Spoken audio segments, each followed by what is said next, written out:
Hello and welcome into the Jambar In-10. I'm Scott Shiddock. And I'm Matt Sattler. Youngstown State University President Bill Johnson and Provost Jennifer Pintar hosted a town hall on October 7th. They touched on international enrollment, advising, and campus safety. Here's Alex Sorrells with more information. At an open forum in Williamson Auditorium, Pintar and Johnson addressed a crowd of 50 faculty, staff, and students. They covered questions from an online survey before opening the discussion to the floor. Johnson acknowledged international enrollment and described his plan to visit Washington, D.C. to push for change. So what I would like to see happen is a college degree earned in the United States at one of our premier colleges and universities like YSU equates to a permanent work visa. In response to the shooting that happened on September 20th, Johnson said campus safety is his #1 priority, and metal detectors will be added to football and basketball games. This includes high school games that utilize campus facilities. By and large, people that come onto our campus feel safe. It's my #1 job to make sure that our students, our faculty, our staff, and those that visit our campus are safe. Pintar described the plan to centralize academic advising, making it streamlined throughout all the colleges. This work is headed by David Graham, Associate Provost for Student Success. The work of pulling these new programs towards a successful path, and then also taking a look at our current programs and meeting with a number of the different units on campus to look at how we can improve the programs that aren't doing as well. Johnson said he plans to host a town hall every semester to get ideas from the YSU community. I'm Alex Sorrells reporting for the Jambar. Each fall, Youngstown State University's police department is required by federal law to release their Clery compliance report. I have the story. As a federally funded institution, YSU is required by law to comply with the Jean Clery Campus Safety Act. This act orders all colleges to publicly disclose information related to crime on campus. YSU Police Chief Sean Varso said the Clery reports must reflect all reported criminal activity over the past 3 years. Each university in the United States that receives federal financial aid, they are responsible for putting out a report every October 1st. And what that report is supposed to detail is what you do for the safety of the students on campus, what measures are in place, and then importantly, it gives the crime statistics for the last 3 years of the report's year. The Clery reportable crimes include murder, rape, robbery, burglary, arson, domestic violence, and stalking. Varso said felony-level crimes must be reported in Clery logs. So a Clery reportable crime, it's the big ones. It's mainly things that would be considered a felony. So if you're talking about property crimes, it's usually robbery, burglary, that type of thing. So those are usually, for the most part, felonies. Okay. So that is stuff that is punishable by time in prison and things like that. Whereas a petty crime, let's say somebody takes a change out of your car, that's going to be a misdemeanor. So that doesn't get reported in the Clery. The annual Clery report is published by Campus Safety Emergency Management Officer Will Rogner and is available to the general public online. The Clery daily logs are also available on YSU Police's website, ysu.edu/YSU-police. Reporting for the Jambar, I'm Matt Sattler. At noon last Wednesday, clinical counselors Emily Scott and Brittany Corin, on behalf of Student Counseling Services at YSU, led the 30-minute-long Campus Calm workshop at DeBartlow Hall. Being a college student is stressful, so Student Counseling Services put together this workshop to give attendees the opportunity to learn several stress management skills, with a focus on mindfulness by taking a step back and readjusting. Attendees learned skills that required nothing except themselves and the space around them. Students can find more information about Student Counseling Services at ysu.edu.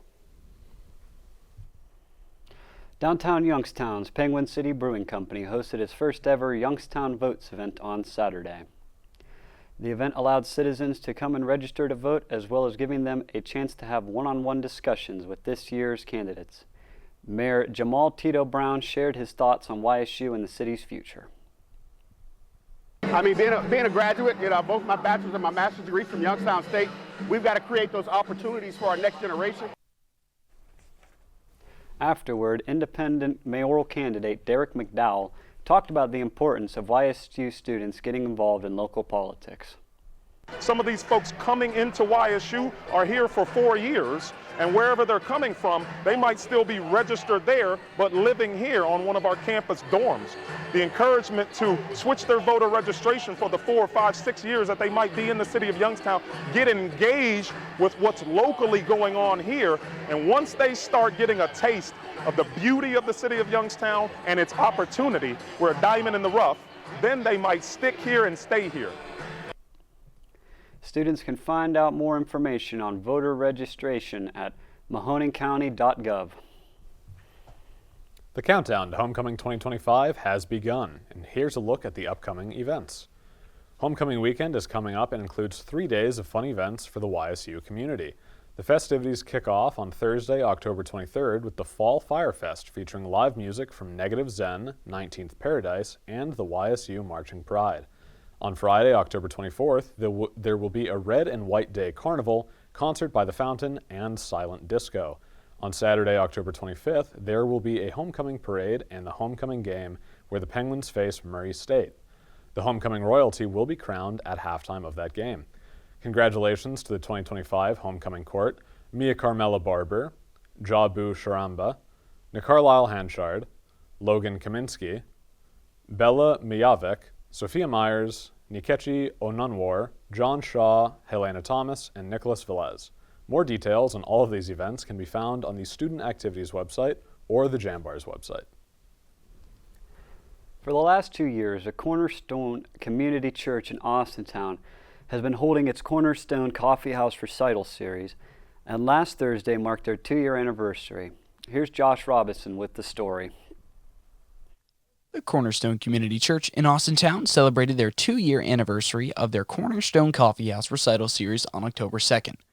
Commonly known as Coffee House, it was started by YSU junior and piano performance major Madison Sheffield to promote young musicians at YSU and local high schools on the first Thursday of every month.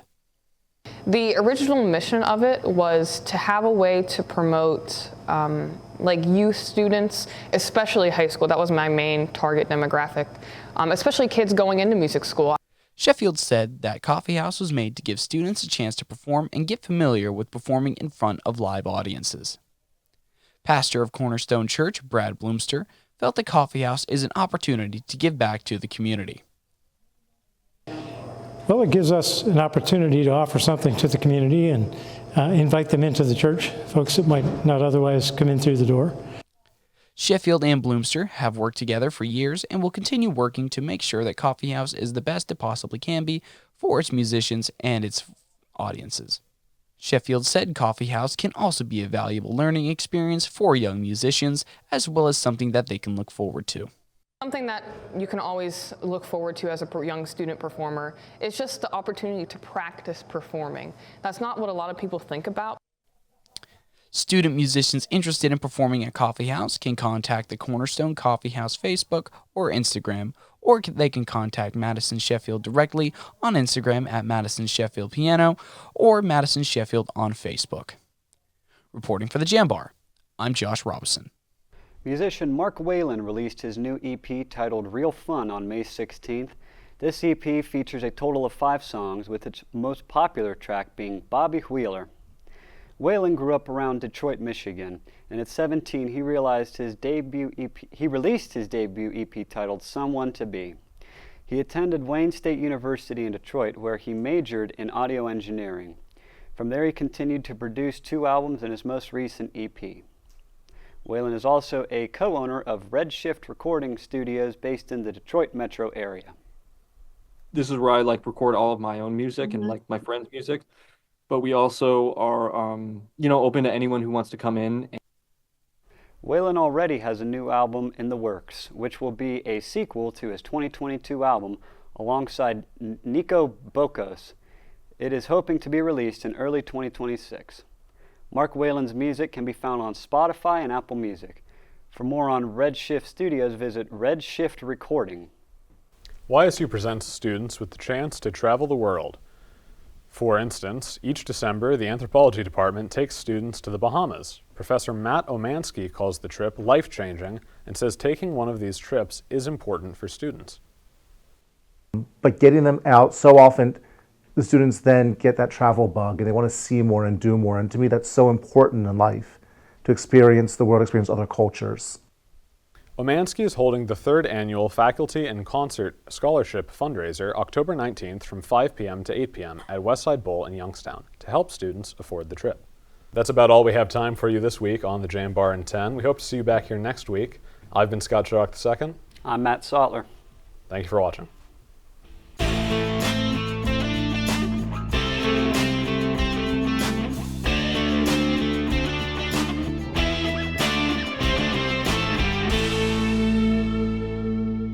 Support for Jambar TV is provided in part by the YSU Foundation and the Jane F. Lamb Charitable Foundation. Thank you.